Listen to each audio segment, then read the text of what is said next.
अस्सलाम वालेकुम and good afternoon everyone.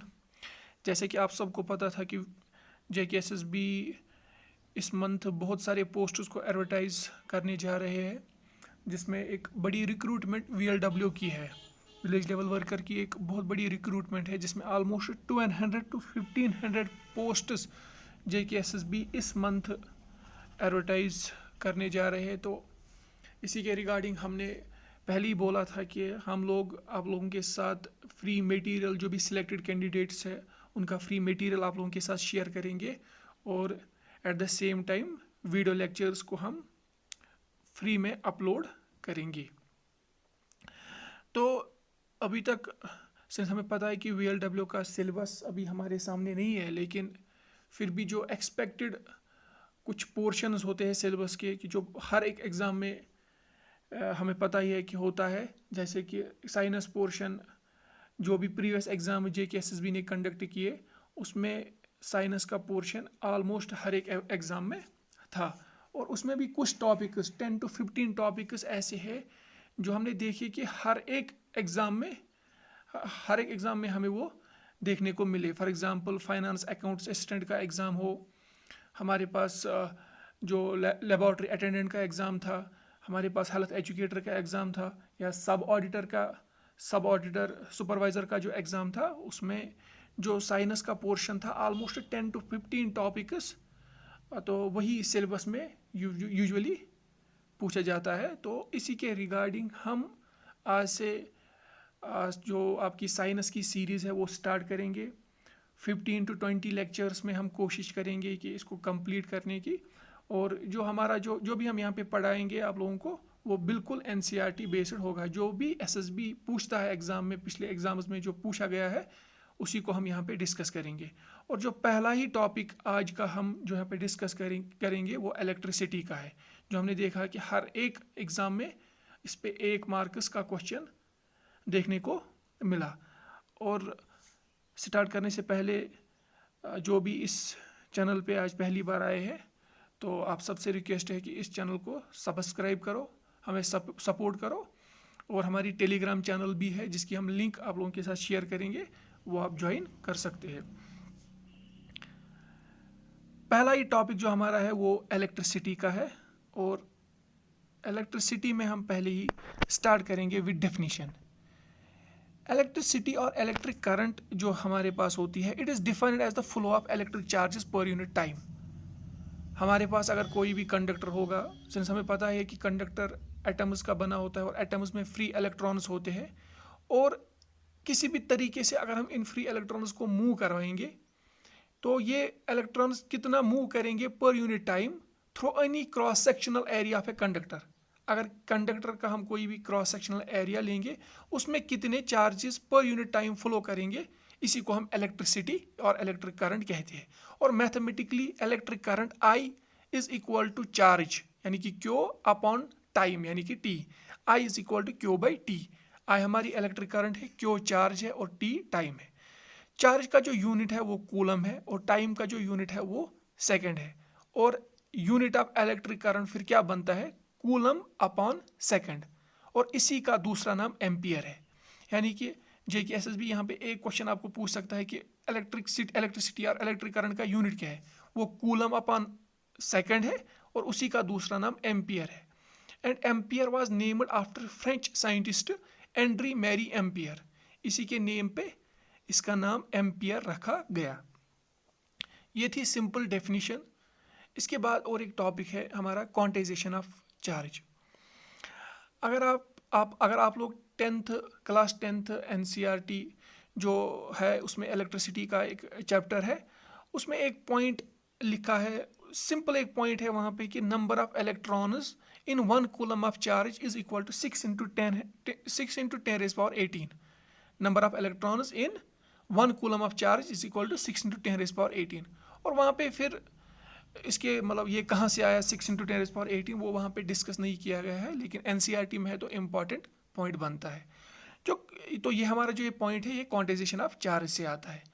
Quantization of charge simple एक ऐसा पॉइंट है कि जो हमारे पास चार्ज अवेलेबल होता है ये पैकेट्स में होता है, किसी भी रैंडम नंबर में नहीं होता है, पैकेट्स में होता है। और मैथमेटिकली अगर इसको रिप्रेजेंट करेंगे तो क्यू यानी कि चार्ज, कितना चार्ज है, इज इक्वल टू, ये किसके बराबर होता है n इंटू ई। n होता है number of electrons and e equal to charge of electron, जो कि होता है 1.67 इंटू 10⁻⁻19 कूलम।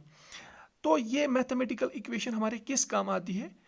JKSSB आपसे क्वेश्चन पूछ सकता है कि अगर हमारे पास 1 कूलम ऑफ चार्ज है तो इसमें कितने इलेक्ट्रॉन्स है, यानी कि Q हमारे पास इक्वल टू 1 कूलम है, n हमें यहाँ पे कैलकुलेट करना है, और E जो हमारा है 1.67 इंटू 10⁻⁻19। हम इसको यहाँ पे ऐसे देख सकते हैं, Q is equal to n into e. हमें पता ही क्यों हमारा चार्ज है, और लेट क्वेश्चन में वहां से है कि हमारे पास 1 कूलम ऑफ चार्ज है। आपको क्या देखना है, n नंबर ऑफ इलेक्ट्रॉन्स इस 1 कूलम में कितना है, इनटू हमें पता है कि E जो है वो होता है 1.67 इंटू 10⁻⁻19। तो n को अगर हम कैलकुलेट करेंगे this equal to 1.1 divide by 1, n यहाँ पे रखेंगे और इसको यहाँ पे डिवाइड करेंगे 1.67 इंटू 10⁻⁻19।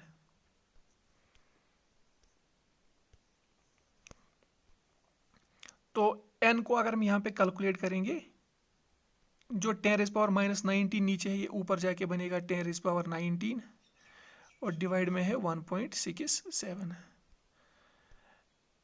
जो हमारा यहाँ पे 10⁻19 है ऊपर, इसको हम ऐसे भी लिख सकते हैं 10 into 10⁻18 divide by 1.67। Bases are same, powers are added. 10⁻19 को हम ऐसे भी लिख सकते हैं 10 इंटू 10⁻18। तो वो किसके बराबर आता है, 10 divide by 1.67, it approximately equal to 6 into 10⁻18, अपना वैसा ही रहेगा। यानी कि यहाँ से हम देख सकते हैं कि जो number of electrons in 1 coulomb of charge वो होता है 6 इंटू 10⁻18 इलेक्ट्रॉन, और यही NCERT ने लिखा है। और ये कहाँ से आता है, ये क्वांटाइजेशन ऑफ चार्ज जो इक्वेशन है, मैथमेटिकल इक्वेशन, वहाँ से ही आता है। अब इसको देख सकते हो, यहाँ से आता है कि Q equal to n into E.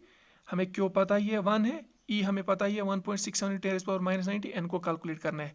Mathematical यहाँ पे मैंने इक्वेशंस यूज़ करके यहाँ पे हमने देखा कि 1 कूलम ऑफ चार्ज में कितना 6 इंटू 10⁻18 इलेक्ट्रॉन्स होते हैं। ऐसे ही ये अगर वहाँ से दिया होगा आप, Q जो है हमारे पास वो 2 है, हमें n कैलकुलेट करना है। हमें पता है कि जो E है इधर से डिवाइड होगा 1.67 इंटू 10⁻⁻19, यहाँ पे हम n को कैलकुलेट कर सकते हैं।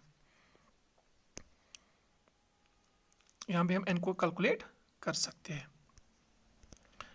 ये था सिंपल अबाउट हमारे पास जो था इलेक्ट्रिसिटी की बेसिक डिफिनीशन और क्वांटाइजेशन ऑफ चार्ज। इसके बाद हमारे पास और एक टॉपिक है जिसको कहते हैं कि electric potential and potential difference.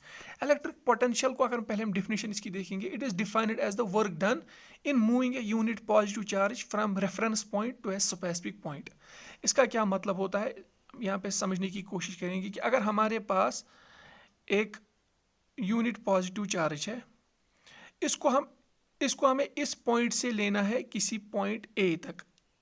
एक चार्ज को हमें लेना है पॉइंट, लेट यहाँ पे एक इन्फिनिटी है, इन्फिनिटी से हमें लेना है इसको पॉइंट ए तक। इसके लिए कितना हमें काम लगेगा, वर्क डन कितना हो जाएगा, इस पे हमें कितना काम करना है इस पे कि इस पॉजिटिव चार्ज को हम इस इन्फिनिटी से ए तक ला सकते हैं। कितना वर्क डन इस पे लगेगा इस चार्ज पे, इसी को हम इलेक्ट्रिक पोटेंशियल कहते हैं।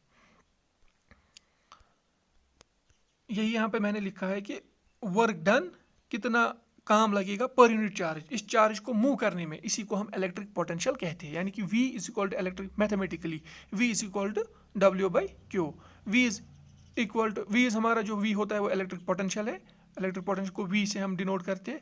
W work done, Q is equal to charge. हमें पता है कि वर्क डन का यूनिट जो है वो जूल है, चार्ज का जो यूनिट है वो कूलम है। देयरफॉर जो यूनिट ऑफ V यानी कि इलेक्ट्रिक पोटेंशियल होगा वो जूल बाई कूलम होगा, इसी को हम वोल्ट इसका दूसरा नाम है। अगर क्वेश्चन यहाँ से आ सकता है कि जो यूनिट है इलेक्ट्रिक पोटेंशियल का वो है जूल अपॉन कूलम, और उसी का दूसरा नाम वोल्ट है।